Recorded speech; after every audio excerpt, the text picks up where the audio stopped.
और इस बीच एक बड़ी और अहम खबर है, भिंड से है। घर में आकाशीय बिजली गिर गई है। घर की छत में दबने से बच्चे की मौत हुई है। मां घायल है। देहात थाना के जगन्नाथपुरा गांव की घटना है और इस बार मध्य प्रदेश में पिछले 50 सालों का अगर आप आंकड़ा उठा के देखेंगे तो बिजली गिरने से कई हादसे हुए हैं और अब तक तकरीबन कई लोगों की मौतें भी हुई हैं। घर में गिरी बिजली, घर की छत में दबने से बच्चे की मौत हुई है और मां जख्मी हो गई है। भिंड से हमारे संवाददाता दिलीप सोनी इस वक्त हमारे साथ फोन लाइन पर मौजूद है। दिलीप, इस खबर के बारे में हमारे दर्शकों को आप विस्तार से जानकारी दीजिए।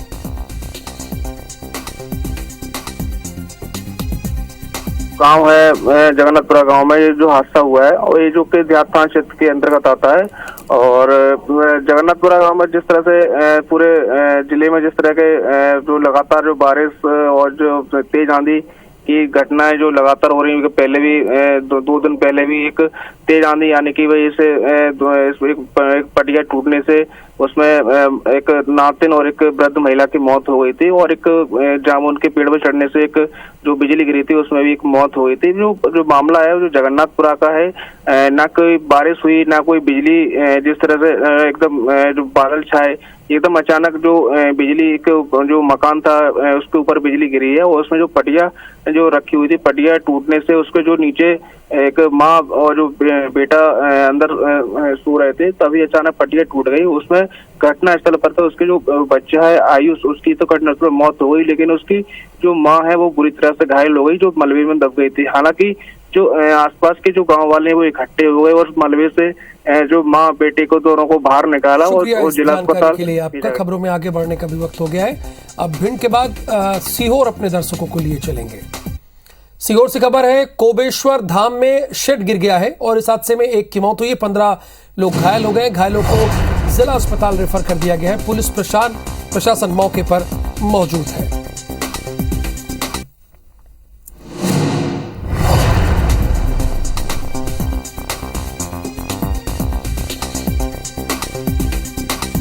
सीहोर से हमारे संवाददाता कवि जुड़े हुए हैं। कवि, 15 से अधिक लोग बताया जा रहा है घायल भी हुए हैं, उन्हें कहां एडमिट कराया गया? क्या उनके परिजनों को इस बारे में जानकारी दे दी गई है? देखिए, आज जो है पंडित प्रदीप मिश्रा जी के प्रवचन चल रहे थे, उसी वक्त आज अचानक पंडाल जो है गिर गया है। उसमें करीबन 1 दर्जन से अधिक लोग घायल हुए हैं, जिसमें एक महिला की घटनास्थल पर मौत हो गई है और इन घायल महिला जो है कन्नौज की बताई जा रही है और जो 2 गंभीर रूप से घायल है उनको भोपाल रेफर कर दिया गया। बाकी का इलाज जो है सीहोर के जिला चिकित्सालय में चल रहा है। जी, शुक्रिया जानकारी के लिए आपका। खबर खरगोन से है। बिलाली में तेज बारिश के चलते पेड़ गिर गया है। खंडवा बाड़ौदा राजमार्ग पर लंबा जाम लग गया है। करीब 2 घंटे से ये लंबा जाम लगा हुआ है। गोगांव और बमनाला पुलिस मौके पर पहुंची हुई है। बिलाली में तेज बारिश के चलते पेड़ गिरा है। खंडवा बाड़ौदा राजमार्ग पर एक लंबा जाम लग गया है। करीब 2 घंटे से ये लंबा जाम लगा है। गोगांव और बमनाला पुलिस मौके पर पहुंची हुई है।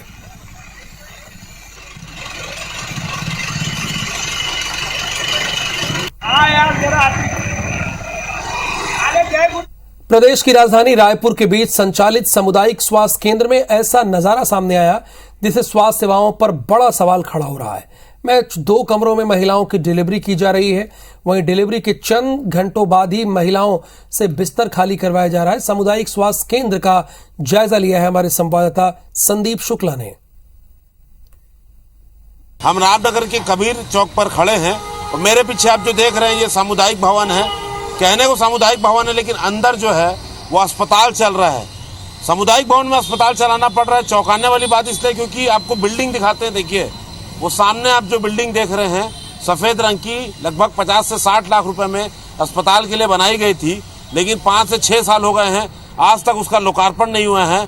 और हो क्या रहा है, देखिए सामुदायिक भवन के हॉल में अस्पताल चलाना पड़ रहा है और लगातार यहाँ पर जो डिलीवरी की महिलाएं आते रहती हैं। यहाँ पर कहने को कुल मिलाकर 2 बिस्तर है क्योंकि छोटा केंद्र है और डिलीवरी जो है वो 3 महिलाओं की है। तो जिस महिला की डिलीवरी हुई है उसे मजबूरी में अभी भी बैठा कर रखना पड़ रहा है। और दूसरी मजबूरी ये है कि जिस महिला ने कल 4 बजे जिस बच्चे को जन्म दिया है उसकी मजबूरी में प्रबंधन को छुट्टी देना पड़ेगा। कुल मिला के यहाँ पर 2 बिस्तर हैं। ये 2 बिस्तर आप देखिए, ये दोनों डिलीवरी आज हुई है। और तीसरी महिला आप देखिए, कितनी दुखद बात है, इनकी डिलीवरी कुछ घंटे पहले ही हुई है और इन्हें ठीक से लेटने की भी जगह नहीं मिली है। अल्टीमेटली क्या होगा कि आपको छुट्टी देने बोल दिया गया है? जी हाँ। कब डिलीवरी हुई है? कल। कितने बजे? 4:20 पे। कब डिलीवरी हुआ और अभी क्या दिक्कत है? सर, मेरा बीबी का डिलीवरी 1 बजे करीब हुआ है।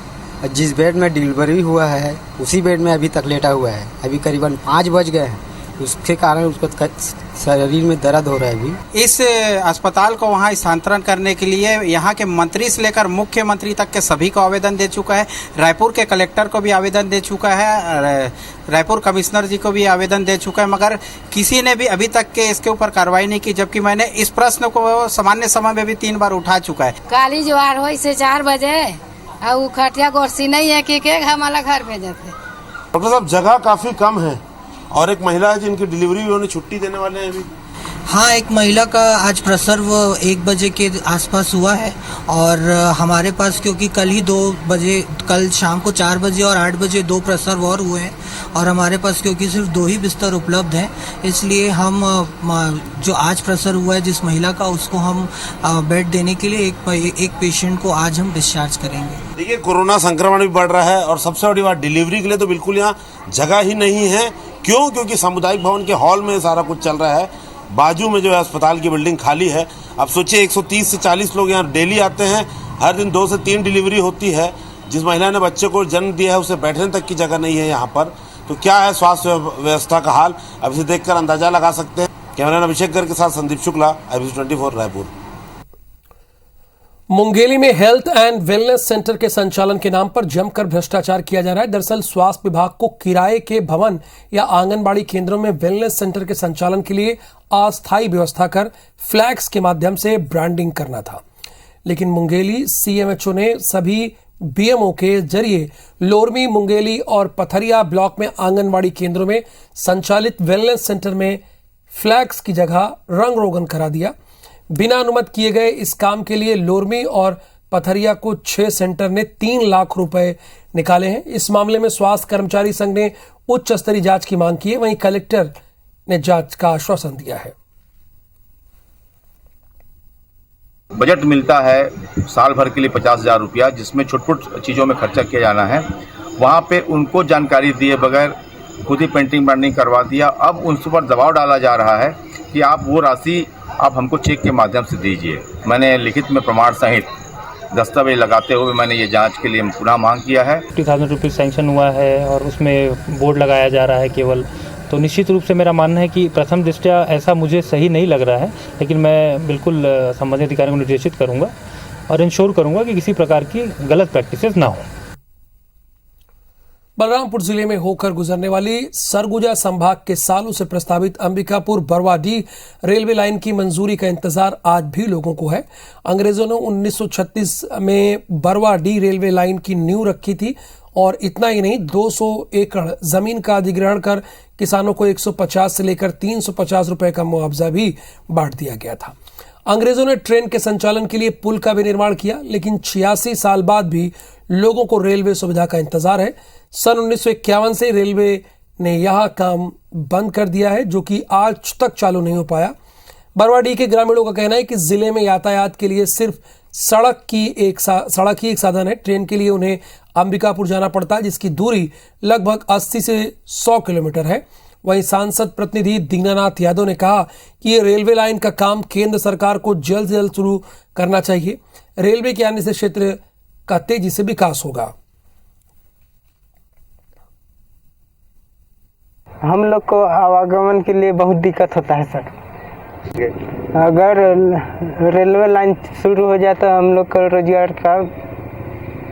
रोजगार मिलेगा। रेलवे के मार्ग बनाए गए थे, पुल पुलिया भी बनाए गए थे जो आज भी खड़े हैं, लेकिन आगे उस पर कोई पहल नहीं की गई और वो अधूरे आज भी पड़े हुए हैं। अगर इस रास्ते से रेलवे का कार्य चालू हो जाता तो कहीं ना कहीं मार्ग और भी सुगम होता। रेलवे लाइन है वो जनहित में और सरगुजा संभाग के लिए सबसे महत्वपूर्ण मांग है। ये सभी योजनाओं को अगर सरकार बंद करके अगर केवल रेल को बरवाडीह से अंबिकापुर जोड़ दे तो मेरे को लगता है कि सरगुजा संभाग के लोगों के लिए भाग और तकदीर खुल जाएगा। राजधानी भोपाल के शाहजहानाबाद थाना क्षेत्र में हत्या का एक सनसनीखेज मामला सामने आया, जहां बड़े भाई ने अपने सगे छोटे भाई को मौत के घाट उतार दिया। असल में वाजपेयी नगर मल्टी निवासी बिशन चिंदालिया उर्फ राइडर अपनी मां के साथ मारपीट कर रहा था। ये देख बड़े भाई किशन चिंदालिया बीच बचाव किया, लेकिन बिशन ने उसके साथ ही मारपीट कर दी। लोगों की मदद से बिशन को एक कमरे में बंद कर दिया गया। साथ ही कुछ देर बाद परिवारजनों ने उसे बाहर निकाला। बाहर निकालने के बाद गुस्साए बड़े भाई ने अकेले में मौका पाकर पत्थर से कुचलकर छोटे भाई की हत्या कर दी। फिलहाल पुलिस ने आरोपी बड़े भाई को गिरफ्तार कर लिया है।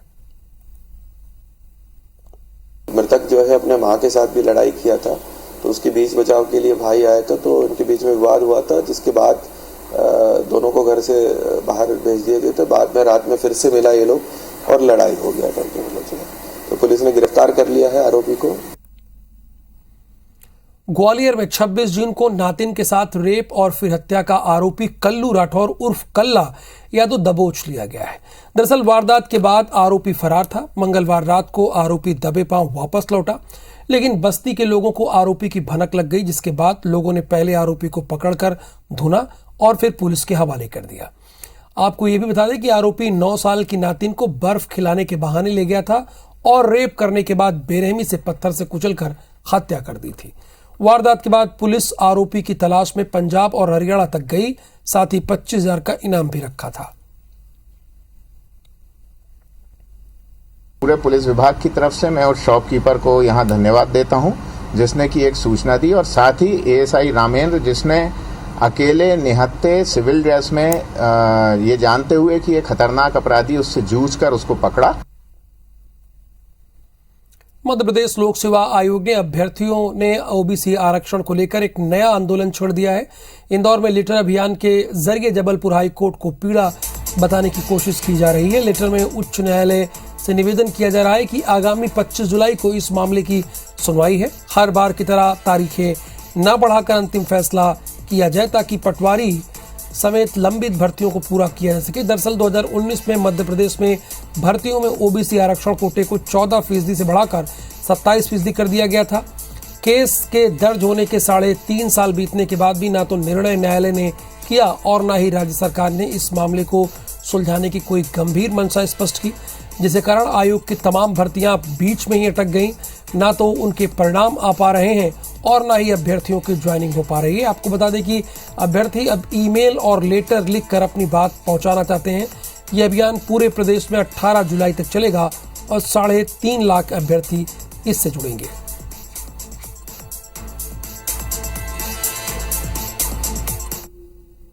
गुरु पूर्णिमा का पर्व आज पूरे मध्य प्रदेश में बड़े ही उत्साह से मनाया जा रहा है। राजधानी भोपाल के प्राचीन सिद्ध पंचमुखी हनुमान मंदिर में भी गुरु पूर्णिमा पर्व का उत्साह नजर आया। मंदिर के महंत श्री 1008 महामंडलेश्वर ने गुरु पूर्णिमा के महत्व के बारे में सभी को बताया और कहा कि भारत में प्राचीन काल में ही गुरु शिष्य परंपरा चली आ रही है और आज के दिन गुरु का आशीर्वाद लेने से विशेष फल मिलता है। पंचमुखी मंदिर में सुबह से ही भक्तगण और शिष्यगण आशीर्वाद लेने पहुंचे। आज विशाल भंडारे का आयोजन किया गया।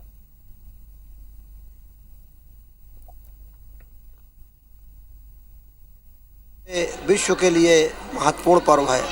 इसमें गुरु और शिष्य का संपूर्ण विश्वास होता है। एक औलाद होती है जो शरीर से पैदा होती है और एक औलाद होती है जो नाद कान द्वारा शिष्य बनाया जाता है। ये बड़ा हृदय से प्रिय होता है। तो ये गुरु शिष्य परंपरा सनातन से चली आ रही है। मुख्यमंत्री भूपेश बघेल आज बिलासपुर में आयोजित गुरु पूर्णिमा के कार्यक्रम में शामिल हुए। उन्होंने प्रदेश की सुख समृद्धि की कामना करते हुए सभी को गुरु पूर्णिमा की शुभकामनाएं दी। उन्होंने कहा कि हिंदुस्तान के ज्ञान से पूरा देश और दुनिया आलोकित हो रहा है, लेकिन इसके बाद भी कुछ लोग विश्व गुरु बनने का शौक पाले हुए हैं, वो गलत है। मुख्यमंत्री ने यह भी कहा कि ऋषि मुनियों ने जो तपस्या कर ज्ञान अर्जित की है और समाज को जो दिया है उसका पूरी दुनिया में कोई मुकाबला नहीं है। उन्होंने ये भी कहा कि यहाँ ज्ञान है, प्रेम है और नफरत का कोई स्थान नहीं है। हिंदुस्तान की जमीन में कई धर्म निकले हैं जो आज पूरी दुनिया में फैले हुए हैं।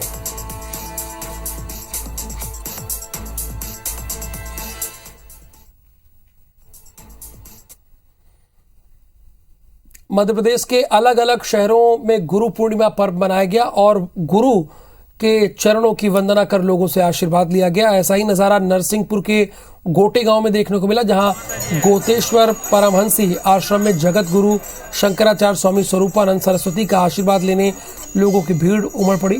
पूर्व केंद्रीय मंत्री सुरेश पचौरी ने भी गुरु का आशीर्वाद लिया। वहीं दूसरी तस्वीर मंडला में दादा धनीराम आश्रम की है, जहां गुरु पूर्णिमा पर दादा धनीराम की समाधि स्थल सैकड़ों लोग पहुंचे और दादा धनीराम का आशीर्वाद लिया। खबर में आपको हाथ है। गुरु पूर्णिमा का पर्व बड़े ही उत्साह के साथ मनाया गया। ये दो तस्वीरें आप देख रहे हैं, नरसिंहपुर की और मंडला की है। यहाँ पर गुरु पूर्णिमा का पावन पर्व बड़े ही धूमधाम के साथ मनाया गया। स्वामी स्वरूपानंद से आशीर्वाद लिया नरसिंहपुर में लोगों ने, और मंडला की तस्वीरें आप देख रहे हैं। दादा धनीराम की शरण में भक्त यहाँ पहुंचे, लोगों ने गुरुजनों से आशीर्वाद लिया। गुरु पूर्णिमा के दिन खासा उत्साह भी देखने को मिला है।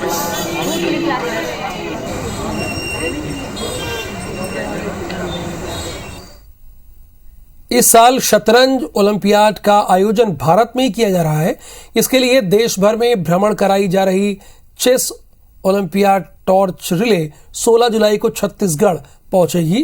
रायपुर में ओलंपियाड के भव्य आयोजन के लिए छत्तीसगढ़ के ओलंपिक संघ ने तैयारी शुरू कर दी है। इस आयोजन में खेल विभाग और चेस एसोसिएशन भी सहयोग दे रहा है। शतरंज ग्रैंड मास्टर प्रवीण थिप्से इस टॉर्च को लेकर रायपुर आएंगे। एयरपोर्ट पर स्वागत के बाद राजधानी का भ्रमण कराया जाएगा। इसके बाद पंडित दीनदयाल ऑडिटोरियम में मुख्य समारोह में मुख्यमंत्री भूपेश बघेल को सौंपा जाएगा।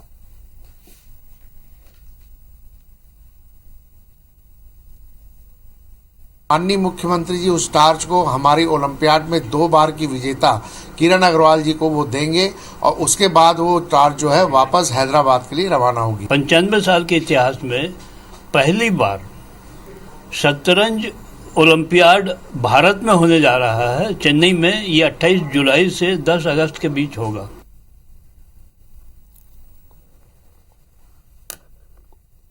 मंडला स्थित कान्हा टाइगर रिजर्व ने बाघिन सुंदरी को भोपाल के वन विहार राष्ट्रीय उद्यान भेज दिया। कान्हा और पेच टाइगर रिजर्व के वन प्राणी चिकित्सकों ने बाघिन का स्वास्थ्य परीक्षण किया। इसके बाद उसे भोपाल के लिए रवाना किया गया। आपको ये बता दें कि बाघिन सुंदरी को 2021 से मुक्की परिक्षेत्र के अंतर्गत घोरेला बाड़े में रखा गया और सुंदरी के शिकार करने की प्रवृत्ति कारण उसे खुले में छोड़ना सुरक्षित नहीं था। इसी के चलते इसे वन विहार में शिफ्ट किया गया।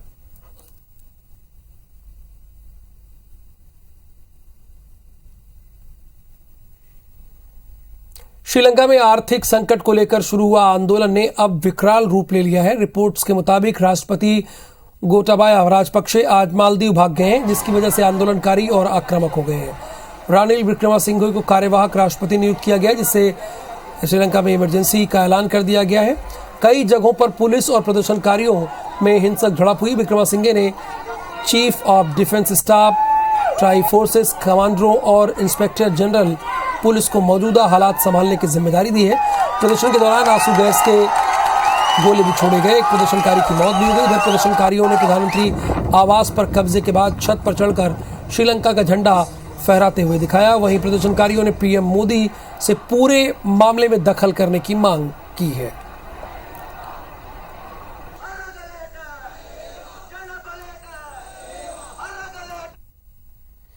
और आगे देखिए खबरें सुपरफास्ट अंदाज में।